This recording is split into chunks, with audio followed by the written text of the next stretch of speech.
দুজনে মিলে এখন বল খেলছে, দেখো তোমরা।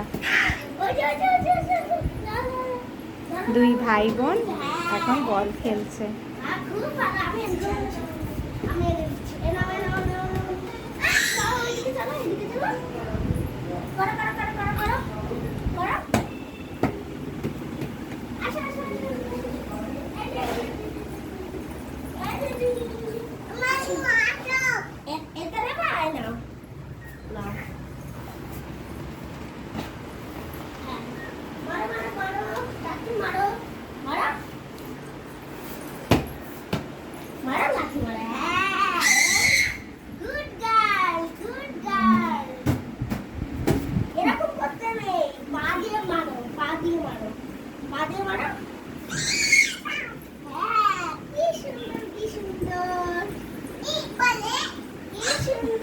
হ্যাঁ, পড়ে গেছে।